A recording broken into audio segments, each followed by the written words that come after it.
بسم اللہ الرحمن الرحیم۔ السلام علیکم ورحمۃ اللہ وبرکاتہ۔ دوستو، ایک دفعہ کا ذکر ہے کہ غزوہ خیبر کے مال غنیمت میں سے مدعم نامی ایک غلام نے ایک شملہ چرا لیا۔ جب خیبر سے چل کر لوگ وادی القریٰ پہنچے تو ایک ناگہانی تیر اس غلام کو لگا اور اس کا کام ہی تمام ہو گیا۔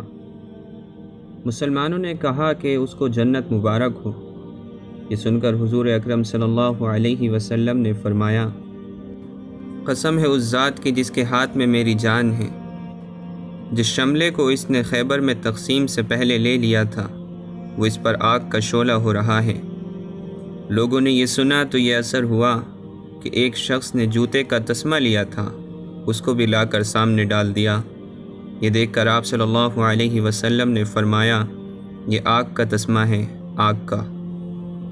خیبر ہی میں ایک اور واقعہ یہ گزرا کہ ایک مسلمان نے وفات پائی تو جب اس کا جنازہ تیار ہوا تو آپ صلی اللہ علیہ وسلم سے عرض کیا گیا۔ آپ صلی اللہ علیہ وسلم نے فرمایا، تم لوگ اپنے بھائی کے جنازے کی نماز پڑھ لو۔ یہ سن کر لوگوں کے چہروں کا رنگ بدل گیا اور وہ سمجھے کہ کوئی بات ہے۔